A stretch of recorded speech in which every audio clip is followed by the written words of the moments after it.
After graduation, I quietly placed my grandparents' $3 million estate into a trust, just to be safe. Last week, my parents and sister showed up smiling. We had the house signed into my name. "You're out by Friday."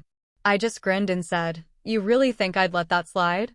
2 days later, they came back with movers, only to freeze when they saw who was waiting on the porch with the folder in hand. You know, sometimes life throws you curveballs you never see coming, and for me, Olivia, at 27, it was the gut-wrenching realization that my own flesh and blood would try to strip me of everything my grandparents built. They strutted in here, all smiles, thinking they had me cornered, gloating about signing the house into my dad's name and telling me I had until Friday to get out. But the sheer shock, the utter disbelief that contorted their faces when they returned with a moving truck and saw who was waiting on my porch, oh, that was absolutely priceless, and frankly, it was everything they deserved. To really get why I went to such extreme lengths to protect my grandparents' legacy, you need to understand the whole story. My grandparents, Harold and Martha Morgan, raised me from the time I was 5 years old. My parents, Richard and Elaine, pretty much abandoned me to chase their careers in another state. What they were actually chasing, though, was a life free from any real responsibility, bouncing from one get-rich-quick scheme to another, each one crashing and burning in spectacular fashion. My childhood home wasn't just any house, it was a beautiful Victorian, nestled in a historic neighborhood right here in Boston. This house had been in my grandfather's family for 3 generations, part of an estate that included other valuable properties and investments, altogether worth around $3 million. Not a small fortune, right? But to me, that house was simply home, the place where I learned what true family really meant. Every single morning, Grandma Martha would wake me up with the most incredible smell of fresh-baked muffins. "Rise and shine, little lawyer," she'd call out, long before I ever even dreamed of law school. Grandpa Harold, bless his heart, taught me how to fish in the small pond at the local park, his patience absolutely endless even as I tangled my line again and again. In the evenings, we'd sit in the library, each lost in our own books, occasionally sharing a passage that caught our eye. Those quiet moments, those little connections, they meant everything to me. From them, I absorbed the values that would define my life: honesty, hard work, responsibility. Grandpa always used to say, "Your word is your bond, Olivia. Break it, and you lose something you can never buy back." And Grandma, she always stressed education and independence. "A woman must be able to stand on her own 2 feet," she'd often say, especially when others try to knock her down. My relationship with my biological parents and my younger sister, Valerie, was, well, it was complicated, to say the least.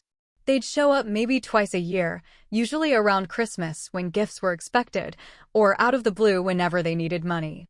Every visit was the same: exaggerated affection, then casual questions about Grandpa's investments, and finally, a teary-eyed story about some unexpected expense, always ending with a request for a loan that, of course, was never repaid.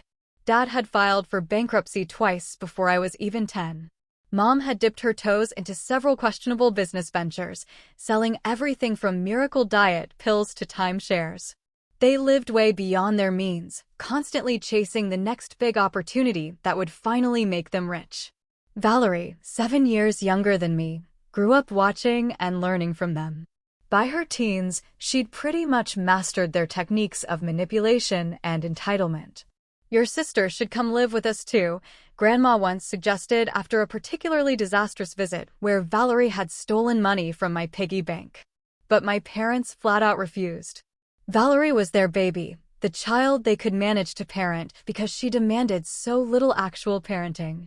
As my grandparents got older, the family dynamic grew incredibly tense. Dad started calling more often, asking pointed questions about their health, their will, their financial advisors. Mom would send links to retirement communities, subtly suggesting the house was too much for them to manage.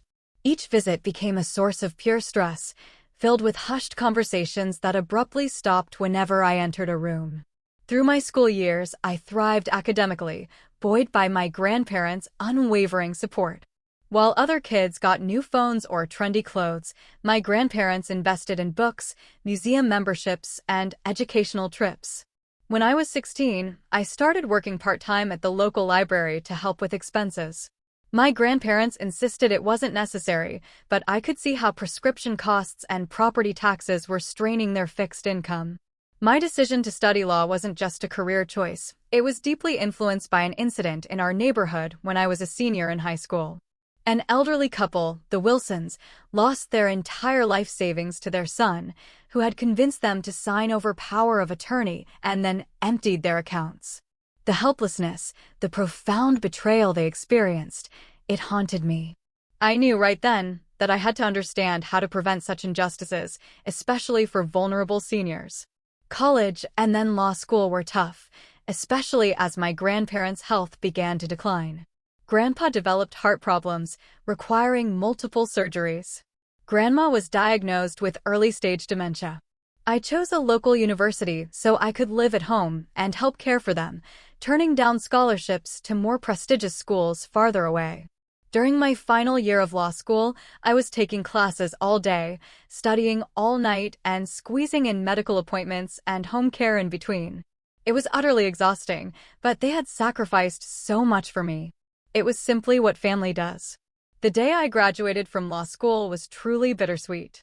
Standing there in my cap and gown, scanning the audience, I spotted Grandpa in his wheelchair, an oxygen tank beside him, with Grandma sitting next to him, occasionally looking confused, but smiling so broadly whenever our eyes met.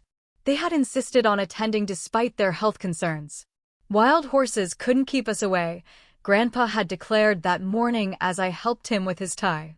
My parents and Valerie?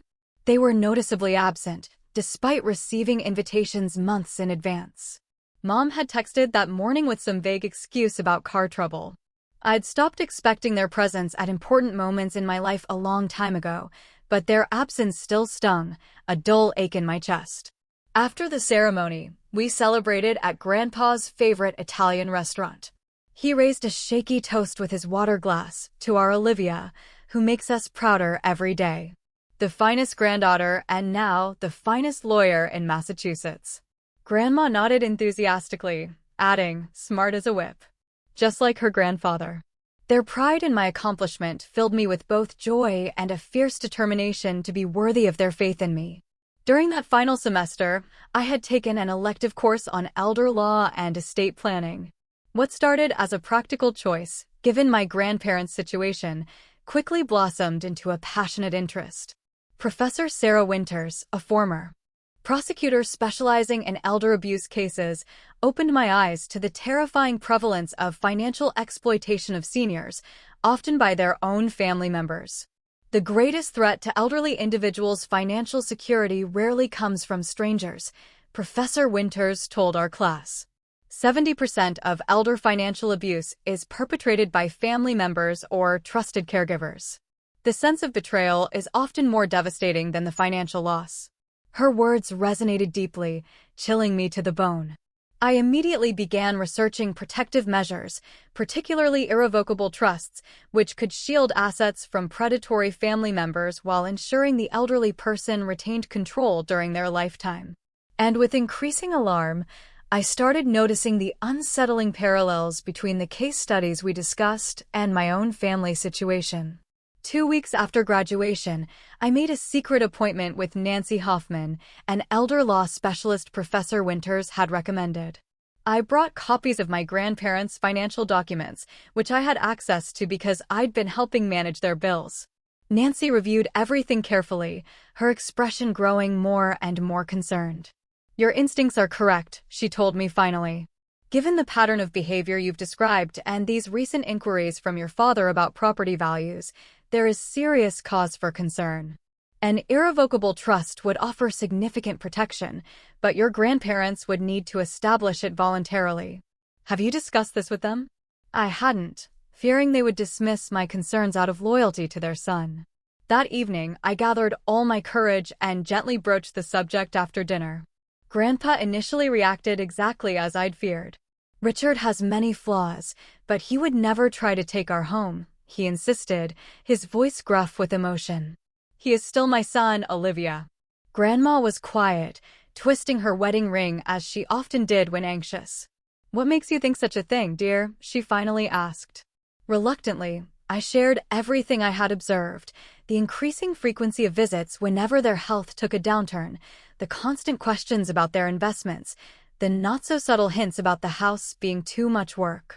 Then I showed them something I had been keeping to myself, an email from Dad to a real estate agent, inquiring about comparable sales in their neighborhood and the potential market value of their home, which I had discovered while helping Grandpa with his computer.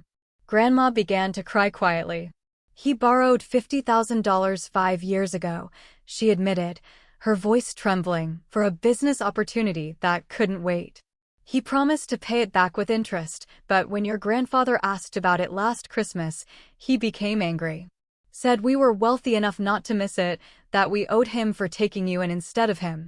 Grandpa's face had grown increasingly pale, the color draining from it. Show me that trust information again, he said finally, his voice heavy with resignation. 3 days later, we met with Nancy Hoffman, and the process of establishing the Morgan Family Trust began. The legal process was complex, requiring multiple meetings with attorneys, financial advisors, and the bank. We structured the trust so that my grandparents retained full control and benefit of all assets during their lifetime, but after their passing, I would become the trustee.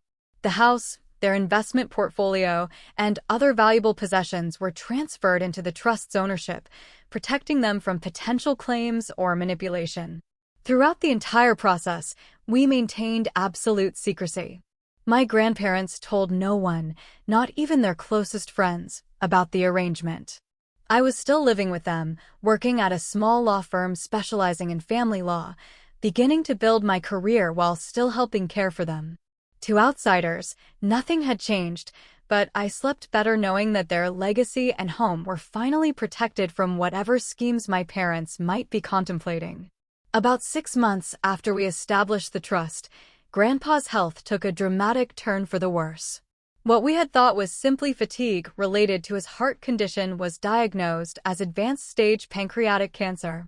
The prognosis was grim, 3 to 6 months at most. We were utterly devastated. Somehow, news of his diagnosis traveled quickly to my parents.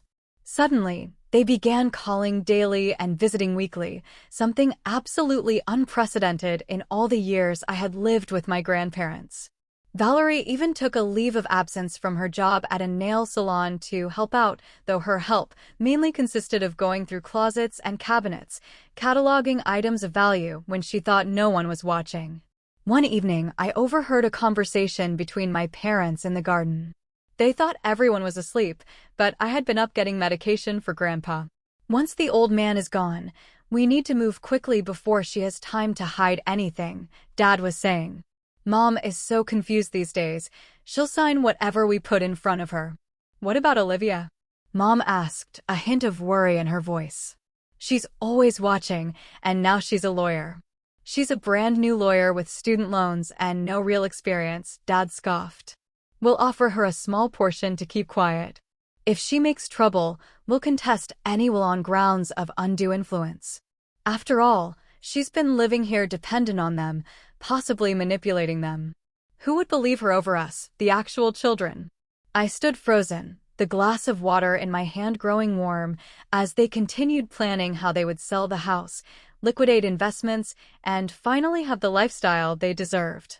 When Valerie joined them, eagerly adding her own ideas about which antiques would fetch the highest prices, I felt physically ill. The next morning, I checked in with Nancy Hoffman, confirming that all the trust documents were properly filed and absolutely unassailable. She reassured me that the protection was solid, but warned me to be vigilant about any attempts to have my grandmother sign new documents once my grandfather passed. As Grandpa grew weaker, he seemed to sense the vultures circling. One night, as I sat with him while he struggled to breathe comfortably, he gripped my hand with surprising strength. "Promise me you will protect your grandmother and this house," he whispered. "It is not just property, Olivia. It is the physical embodiment of our family history, our love, our sacrifices." Richard never understood that. He sees only dollar signs where I see memories. I promised, tears streaming down my face, and he nodded, satisfied. 3 days later, he slipped into a coma. He passed away peacefully the following morning with Grandma and me at his bedside. The funeral was small and dignified, just as Grandpa would have wanted. A few close friends, neighbors, and former colleagues gathered to celebrate his life. My parents and Valerie arrived 20 minutes late, dressed inappropriately flashy for a funeral, and left immediately after the service, claiming they had a long drive ahead. Before leaving, Dad pulled me aside and asked bluntly about the will and when it would be read. I delivered a simple eulogy, focusing on Grandpa's integrity, his gentle wisdom, and his unconditional love. Looking out at the small gathering, I realized that a life well lived is not measured by wealth accumulated, but by love shared. Grandpa had been rich indeed by that measure. After the funeral, the reality of being Grandma's sole caretaker settled heavily on my shoulders. Her dementia had been progressing slowly, but grief accelerated her decline. Some days she recognized me instantly. Other days she would ask repeatedly when Grandpa was coming home. Each time I had to gently remind her that he was gone, watching her heart break anew. I rearranged my work schedule to spend more time at home, taking cases I could largely work on remotely. I hired Margaret, a compassionate home health aide, to stay with Grandma when I needed to be at the office or in court. In the evenings, we established new rituals, watching classic movies Grandma still remembered from her youth, looking through old photo albums, and reading aloud from her favorite books. These activities seemed to anchor her, providing islands of clarity in her increasingly foggy mental state. My parents called occasionally, always asking about Grandma's condition in a way that seemed more like checking on an investment than expressing genuine concern. Each time I provided minimal information, growing increasingly protective as Grandma became more vulnerable. 6 months after Grandpa's death, Grandma developed pneumonia. Despite aggressive treatment, her weakened system couldn't fight the infection. Her final days were peaceful at home, in her own bed, as she had wished. I read to her from Jane Austen, her favorite author, and played the classical music she and Grandpa had loved. On her last night, she had a moment of complete lucidity. She looked at me and squeezed my hand. "Elizabeth," she said, confusing me with my mother. "I am so proud of the woman you have become, so different from." She trailed off, then refocused. "Take care of our Olivia." Before I could correct her confusion, she had drifted back to sleep. She never woke again, passing quietly in the night, her hands still in mine. The funeral was even smaller than Grandpa's. My parents didn't attend at all, sending a generic flower arrangement with a card signed by their secretary. I wasn't surprised, just sadly confirmed in my understanding of their true nature. I buried my grandmother beside my grandfather in the small cemetery where generations of Morgans rested, taking comfort in knowing they were together again. I returned to an empty house that echoed with memories, both comforting and painful. For the first time, I was truly alone, without the grandparents who had been my anchors, my true north. But I was also strengthened by their legacy of love and the values they had instilled in me. I would honor them by protecting what they had built and using it as they would have wished. 2 weeks after Grandma's funeral, as I was still adjusting to the silence of the house and the enormity of my loss, the doorbell rang on a Sunday morning. When I opened the door, I found my parents and Valerie standing there, somber expressions carefully arranged on their faces. "Oh, Olivia," Mom exclaimed, pulling me into a stiff hug that felt more like a performance than genuine affection. "We are so sorry about Mom. We came as soon as we could clear our schedules." Dad nodded solemnly. "Family needs to stick together in times like these," he declared, patting my shoulder awkwardly before stepping past me into the foyer, his eyes already scanning the antique furniture and artwork. Valerie, 20 years old but dressed like a teenager, gave me a quick side hug. "This house is even bigger than I remembered," she commented, not bothering to hide her assessment of its value. I invited them in with surface politeness, offering coffee and the pastries I had bought the day before. As we sat in the living room, the conversation followed a script I could have written in advance, beginning with cursory questions about Grandma's final days and quickly pivoting to matters of inheritance. "Have you had a chance to look through her papers?" Dad asked, attempting casual indifference. "I assume there's a will that needs to be probated." "I'm handling everything," I replied neutrally. Her affairs were in good order. Mom leaned forward, her voice dropping to what she probably thought was a sympathetic tone. "You must be so lonely in this big house all by yourself. It's a lot for one person to maintain." "Actually, I'm managing fine," I said. "I love this house." "Well, of course you do, sweetie," Mom said with a patronizing smile. "But realistically, a young woman like you should be in a modern apartment downtown, close to other young professionals. Your father and I have been thinking we could help you sell this place and find something more suitable." Dad nodded enthusiastically. "Property values in this neighborhood are at an all-time high. It would be smart to sell now before the market shifts. And of course," Valerie added, examining her manicure, "whatever comes from Grandma and Grandpa's estate should be divided fairly between family members. I mean, just because you lived with them doesn't mean you get everything, right?" Their transparency was almost comical. If I hadn't been grieving and utterly disgusted, I might have laughed at how poorly they disguised their greed. Instead, I simply stated that I was not making any decisions about the house in the immediate future and changed the subject. They stayed for 3 days, during which I caught my mother going through Grandma's jewelry box when she thought I was on a work call. My father was measuring rooms and taking photos, supposedly for memories. And Valerie was constantly trying to pry information from Margaret about bank accounts and safety deposit boxes. On the second evening, I stepped onto the back porch for some air and overheard my father on his phone, speaking with someone about real estate values. "The house shows at least $3.2 million in this market," he was saying, "maybe more with some updates. We just need to move quickly once we have control."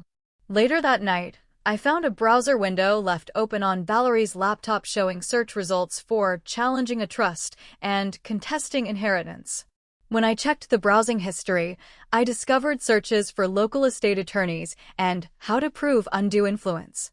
The next morning, I confronted them gently over breakfast. "I noticed you all seem very interested in the house and Grandma's assets," I said calmly. "Is there something specific you're hoping to find?" Dad flushed red, but quickly recovered. "Just trying to help you sort things out, honey. You have enough on your plate with your new career and all this grief." Mom nodded vigorously. "We're just concerned about you, darling. Such responsibility for someone so young.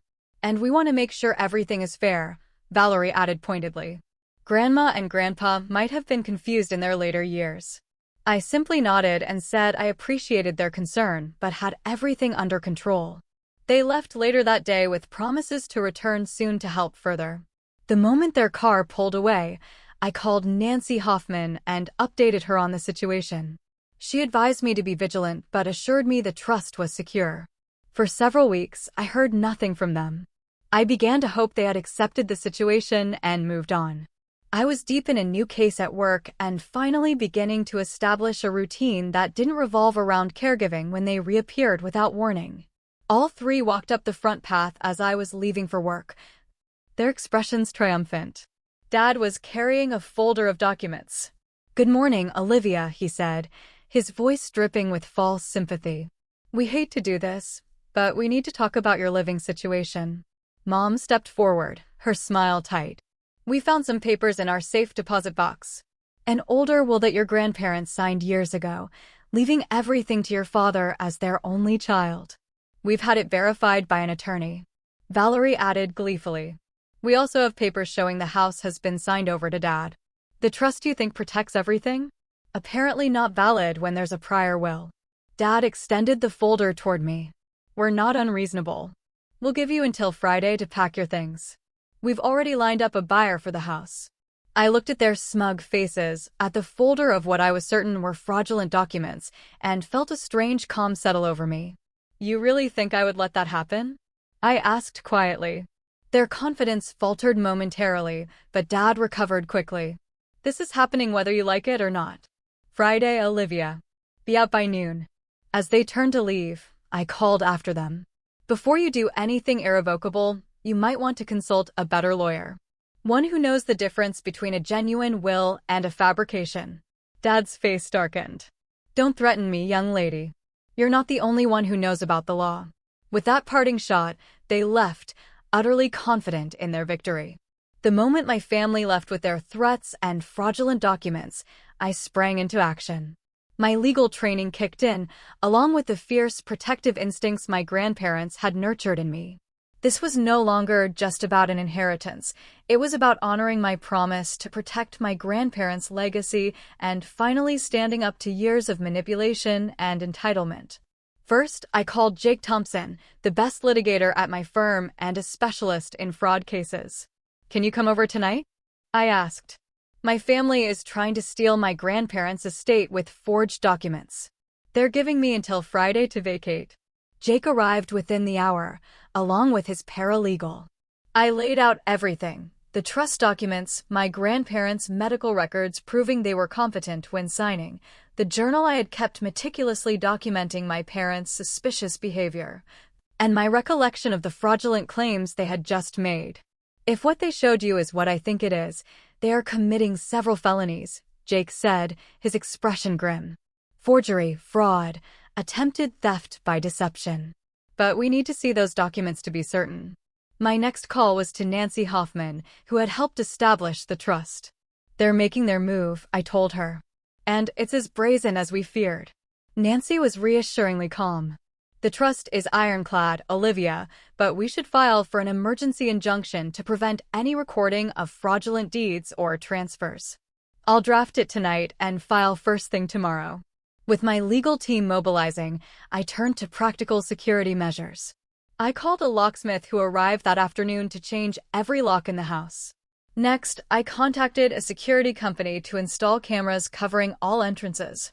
By evening, the house was secure against unauthorized entry. I made a final call to my bank, confirming that all accounts were protected and flagged for unusual activity. The bank manager, who had known my grandparents for decades, was appalled at my situation and personally placed alerts on everything connected to the estate. As night fell, I organized all the documentation for the trust, creating multiple copies stored in different locations. One set in my home safe, another with Jake, a third with Nancy, and digital copies secured in encrypted cloud storage. No single point of failure could compromise our protection. That evening, as I was reviewing everything, my phone began ringing off the hook with calls from my parents and Valerie. I let them all go to voicemail. The messages started politely, with Dad suggesting we talk things through like adults, but quickly devolved into outright threats. "You have no idea who you are messing with," was the final voicemail from my father. "And you will respect me. That house and money are rightfully mine, and I will have them one way or another." The next morning, I met with a larger legal team assembled by Jake and Nancy. Sophia Rodriguez, a specialist in estate litigation, reviewed our documents and strategy.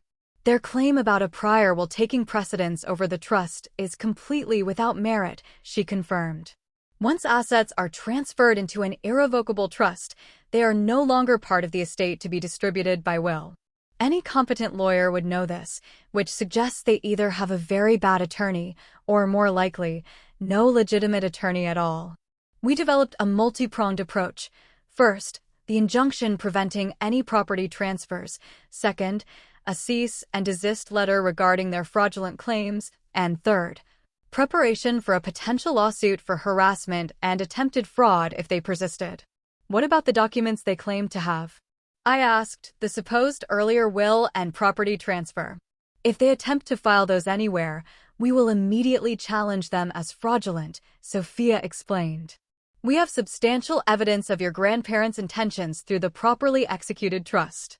Plus, we have their medical records showing they were mentally competent, the ongoing journal you kept, and witnesses like Margaret who can testify to their clear wishes.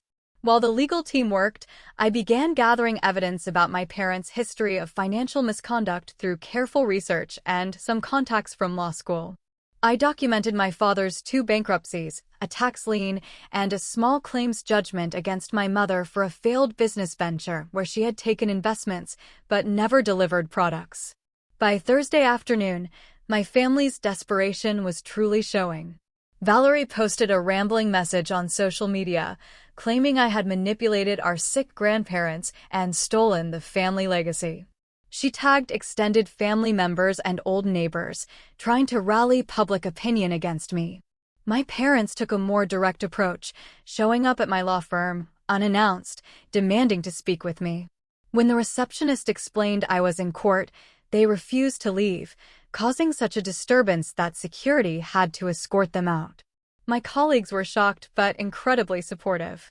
The incident only strengthened their resolve to help me. Later that day, I learned from a concerned neighbor that my father had been going door to door on my street, telling people I was mentally unstable and trying to gather community support for their takeover of the property. Fortunately, most neighbors had known my grandparents and me for years and were suspicious of these sudden, concerned relatives they had rarely seen.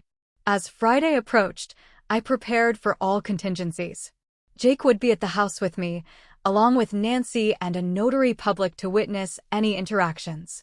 Margaret would also be present, ready to testify about my grandparents' mental state and stated wishes if needed. I contacted the local police, explaining the situation and asking them to be ready to respond if my family attempted forced entry or created a disturbance. The officer I spoke with took detailed notes and promised to flag the address for immediate response. Finally, I set up legal recording devices in the main rooms of the house, ensuring any confrontation would be documented. Massachusetts is a two-party consent state for recordings, but I placed visible signs notifying all entrants that audio and video recording was in progress, satisfying the notification requirement. Thursday night, I barely slept, running through scenarios in my mind. But underneath the anxiety was a bedrock of certainty. I was doing exactly what my grandparents would have wanted, protecting the home they had lovingly maintained for generations against those who saw it only as a payday. Whatever happened tomorrow, I would face it with the strength and integrity they had taught me. Friday morning dawned clear and bright, a beautiful spring day that completely belied the storm brewing in my family affairs. I woke early after a restless night, showered and dressed carefully in a professional Navy suit, automatically reaching for the pearl earrings Grandma had given me for my law school graduation. For important days, she had said. This certainly qualified. By 8:30, my support team had assembled. Jake arrived first, bringing coffee and a reassuring confidence. We have everything covered legally, he reminded me. Today is just about standing your ground. Nancy came next with the notary public, a solemn woman named Patricia, who had witnessed hundreds of property disputes. Margaret arrived shortly after, giving me a motherly hug before taking up position in the kitchen, where she began stress baking, the scent of cinnamon rolls soon filling the house. Sofia Rodriguez completed our team, bringing copies of the emergency injunction that had been granted by the court the previous afternoon, prohibiting any recording of property transfers related to the estate. Just in case they try to go directly to the Registry of Deeds, she explained. We positioned ourselves strategically. I would meet my family on the front porch, the symbolic threshold they sought to cross. The others would remain inside, out of initial sight, but ready to step forward when needed. The folder containing all relevant trust documents, the injunction, and evidence of the estate's protected status sat on the small table beside the porch swing, a visual counterpoint to whatever fraudulent papers my family would bring. At precisely 11:45, 15 minutes before their self-imposed deadline for my eviction, a black SUV pulled up at the curb. Behind it came a large moving truck, its engine rumbling as it double-parked on the narrow street. Several neighbors paused their gardening to watch the spectacle unfold. My father emerged first from the SUV, dressed in what he probably thought was impressive business attire, a slightly too tight suit with flashy cufflinks. My mother followed, her face set in grim determination, designer sunglasses hiding her eyes. Valerie bounced out last, practically skipping with anticipation, phone already in hand, as if ready to document her victory. Behind them, two men climbed down from the moving truck, looking uncomfortable as they sensed the tension. My father waved them forward impatiently. I stood up slowly from the porch swing, the folder in my hand, and waited. Let them come to me, on my territory, the home my grandparents had entrusted to my care. Right on time to witness your departure, I see, my father called out as they approached the front walk. I hope you're packed and ready to go. He waved the folder he carried, presumably containing his fraudulent documents. I remained silent, standing tall at the top of the porch steps as they approached.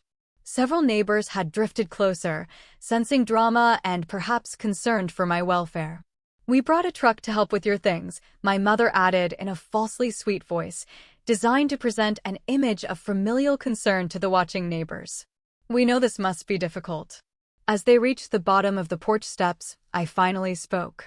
Before you come any further, I should inform you that this property is under video and audio surveillance, and there are witnesses inside the house. Anything you say or do is being recorded. That stopped them momentarily. My father recovered first, his smile tightening. Always the dramatic one, Olivia. This doesn't change anything. We have legal documents giving us ownership of this property. He waved his folder again. You mean your forged documents? I asked calmly. The ones that supposedly override an irrevocable trust established over a year ago when both my grandparents were alive and legally competent? My mother's smile faltered. Valerie looked uncertainly between her parents. The script clearly not proceeding as planned. My father's face darkened as he climbed the first 2 steps. Now you listen here. This house belongs to me. My parents wanted me to have it. Whatever you tricked them into signing when they were sick doesn't change that. At that moment, the front door opened behind me, and Jake stepped out, followed by Nancy, Sophia, Patricia the notary, and Margaret. The sight of 5 adults, clearly professional and prepared, brought my father up short. Mr. Morgan, Jake said pleasantly, I am Jake Thompson, attorney for the Morgan Family Trust. I believe you were just about to accuse your daughter of fraud and undue influence. Please continue. We are recording for the court. My father's mouth opened and closed without sound. My mother grabbed his arm, whispering urgently. The moving truck men shuffled awkwardly, one checking his watch. Perhaps you should tell the movers they will not be needed today, I suggested quietly. Or any day. Finding his voice at last, my father blustered. This is ridiculous. I have a legal right to this property. I have documentation right here. He waved the folder again, but made no move to open it. Sophia stepped forward, her professional demeanor unruffled. As counsel for the estate, I must inform you that we have obtained an emergency injunction, preventing any recording of fraudulent property transfers related to this estate. She held out a copy of the court order. Additionally, I should warn you that presenting forged documents is a felony in Massachusetts, punishable by up to 5 years in prison. The color drained from my father's face. My mother stepped forward, trying a different approach. Olivia, honey, there has clearly been a misunderstanding. We only want what is best for the family. Perhaps we can discuss this privately, without all these people.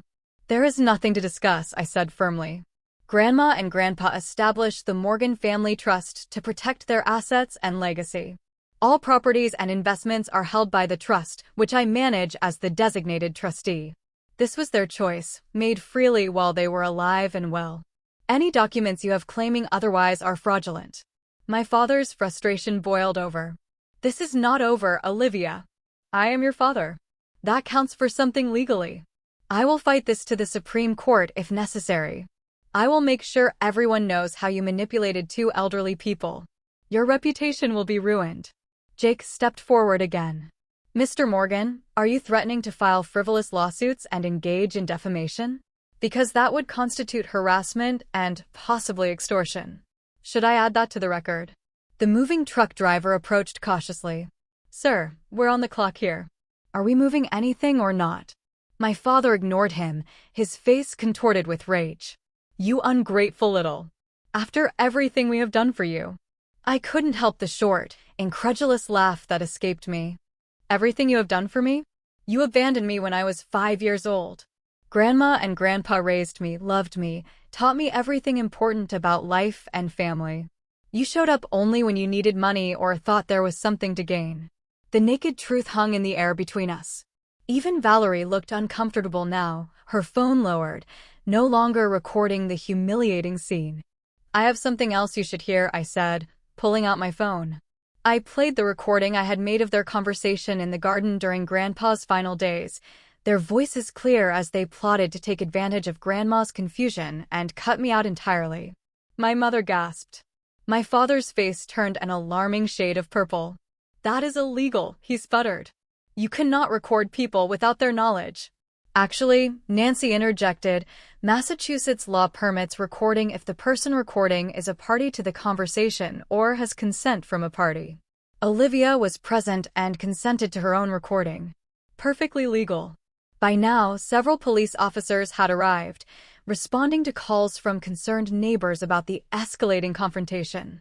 As they approached, my father seemed to finally grasp the futility of his position. "This is not over," he hissed, backing down the steps. "Family should not treat family this way." "On that, we agree completely," I replied softly. The officers asked if there was a problem. I explained briefly that my family had made incorrect assumptions about property ownership and that everything was under control. My legal team provided additional context, showing the officers the trust documents and injunction. Defeated, but still defiant, my parents and sister returned to their SUV. The moving truck pulled away, its mission unfulfilled. As they drove off, I felt no triumph. Only a profound sadness for what family should have been, but never was in my case. Margaret squeezed my shoulder. "Your grandparents would be so proud," she said softly. "So very proud." Standing on the porch my grandfather had built, surrounded by people who had shown more care and loyalty than my blood relatives ever had, I knew she was right. This had never been about money or property. It had been about honoring the true meaning of family and the promises we make to those we love. In the aftermath of that confrontation on the porch, many practical matters required attention. Jake filed the necessary paperwork to create a permanent record of the trust's validity and my position as trustee. Nancy helped me secure additional legal protections against future challenges. The local police, now familiar with the situation, added extra patrols past the house for several weeks. Most surprisingly, the district attorney's office contacted me about pressing charges for attempted fraud and forgery. After much soul-searching, I declined to pursue criminal charges against my own family, despite their actions. Not out of any residual affection, but because I knew my grandparents would have wanted me to take the high road. The DA respected my decision, but kept the case file open, just in case. For several months, I lived with a persistent anxiety, jumping at unexpected sounds and constantly checking security camera feeds. My parents made a few more attempts at contact, alternating between threats of endless litigation and plaintive appeals to family loyalty. Eventually, when it became clear that the trust was indeed ironclad and that I had significant evidence of their fraudulent intentions, the communications stopped entirely. Living alone in the house that had once been filled with my grandparents' warmth and wisdom was both a comfort and a source of pain. Every room held memories. Grandpa reading in his favorite chair by the fireplace. Grandma humming in the kitchen as she prepared Sunday dinner. The two of them dancing slowly to old records in the living room when they thought I was studying upstairs. The silence was sometimes overwhelming. I found myself talking aloud to them, asking for guidance or simply sharing my day, as I had when they were alive. Sometimes I imagined I could hear Grandpa's deep chuckle or catch the faint scent of Grandma's perfume. Grief, I discovered, does not follow a linear path. It circles back unexpectedly, triggered by a familiar sound or the changing of seasons. Recognizing that I needed help processing all that had happened, I began seeing Dr. Lillian Parker, a therapist specializing in grief and family trauma. Her gentle questions helped me untangle the complex emotions: grief for my grandparents, anger at my parents, betrayal, guilt over sometimes wishing for a normal family, and a profound loneliness that seemed to have no bottom. "What you are experiencing is complicated grief," Dr. Parker explained during one session. "You are not only mourning your grandparents, but also the loss of the idea of family as it should be. That is a significant double loss." Working with her, I learned to separate my parents' actions from my own worth. To recognize that their greed and manipulation reflected their character flaws, not any failure on my part. Most importantly, I began to understand that family is not defined solely by blood, but by love, respect, and mutual care. My colleagues at the law firm became an unexpected source of support. Jake and his wife Naomi invited me to holiday dinners. Sophia checked in regularly with coffee and conversation. Even the normally reserved senior partners showed their concern through mentorship and inclusion in important cases. About 6 months after the confrontation, I made the difficult decision to renovate parts of the house. Not to erase my grandparents' presence, but to blend their legacy with my own future. I kept Grandpa's library intact, with his books and comfortable leather chair, but converted an unused bedroom into a modern home office. Grandma's kitchen remained largely unchanged, though I added new appliances that she would have loved exploring. The most significant change came when I established the Harold and Martha Morgan Scholarship Fund at my law school, dedicated to supporting students interested in elder law and protection of vulnerable populations. Using a portion of the trust's assets this way felt right, a continuation of their generous spirits and a way to create something positive from our family's painful history. My professional life evolved as well. Drawing on my personal experience, I shifted my legal practice to focus exclusively on elder law and estate planning. Working with families to create trusts and protective measures that would prevent the kind of exploitation my parents had attempted became deeply satisfying. Each client protected felt like a small victory, a ripple effect of good from my grandparents' wisdom in establishing our trust. Slowly, I built a new kind of family around me. Margaret continued visiting regularly, now more friend than employee. My neighbors, who had witnessed the drama unfold on my porch, became closer, inviting me to block parties and community events. I joined a book club that met monthly, finding connection through shared stories, just as I had with my grandparents. 2 years after that confrontation on the porch, I received a small envelope in the mail with no return address. Inside was a brief note from Valerie. "I am sorry for what happened. They were wrong. I was wrong. I miss you."